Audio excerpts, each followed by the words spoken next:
आपल्या सोबत दैनिक पुढारी सिंधुदुर्ग आवृत्तीचे प्रमुख गणेश जेठे सर सध्या आहेत विश्लेषणासाठी।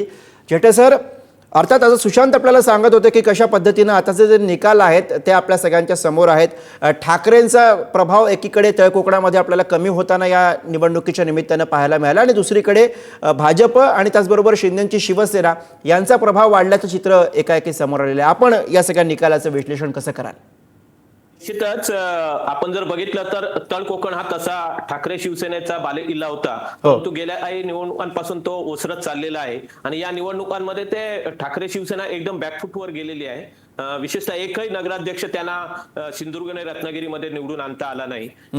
काँग्रेसने मात्र महाविकास आघाडीचे काँग्रेस जो घटक पक्ष आहे त्यांनी मात्र राजापूरची जागा जिंकलेली आहे, त्यामुळे काँग्रेसला थोडा तिथे दिलासा मिळालेला आहे। आणि सिंधुदुर्गचा विचार करता या निवडणूक निकालामध्ये एक सगळ्यात महत्त्वाची गोष्ट जी घडली आहे ती म्हणजे सावंतवाडीमध्ये प्रॉपर आमदार दीपक केसरकर यांचा प्रभाव होता, त्यांचं स्वतःचं शहर होतं आणि हे शहर त्यांच्या हातातून निघालेलं आहे, कारण तिथे भाजपचा उमेदवार जवळपास 1000 मताधिक्याने निवडून आलेले आहेत, श्रद्धाराजे भोसले, आणि तिथे नगरसेवकांच्या जागा बीजेपीने जास्तीत जास्त मिळवलेल्या आहेत। सिंधुदुर्गमध्ये निवडणुकीच्या निमित्ताने राणे विरुद्ध राणे अशी जी एक सामना तयार झाला होता, तर त्याचा इफेक्ट असा झालाय की थोडं कणकवलीमध्ये नितेश राणे यांचं स्वतःचा शहर आहे, त्यांचं होम पिच होतं आणि अशाच पिचवर समोरच नेमका निलेश राणे यांची ताकद उभी राहिली होती, त्यांनी थोडं प्रचारामध्ये योगदान दिलं होतं आणि त्यामुळे शहर विकास आघाडीच्या तंबूखाली हे सगळेजण एकत्र आले होते।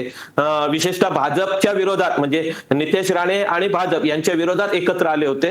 त्यामध्ये शिंदे शिवसेना होती, ठाकरे शिवसेना होती, राष्ट्रवादी, शरद पवार गट होता आणि इतर सगळे लोक बहुतांशी सगळेजण एकत्र आले होते आणि अशा परिस्थितीमध्ये 145 मतांनी शंकर पारकर यांनी बाजी मारलेली आहे आणि हा निश्चितपणे भाजप आणि विशेषतः पालकमंत्री या नात्याने नितेश राणे यांच्यासाठी देखील हा धक्का समजला जातो। आणि मालवणमध्ये निलेश राणे यांनी आपलं एक वर्चस्व ताकद पुन्हा एकदा सिद्ध केलेली आहे आणि त्यांना चांगला या निकालाच्या निमित्ताने पुढील राजकारणासाठी एक बॅकअप मिळालेला आहे असं म्हणता येईल आणि केसरकर यांच्यासाठी तर नुकसानकारक ठरलेलं आहे।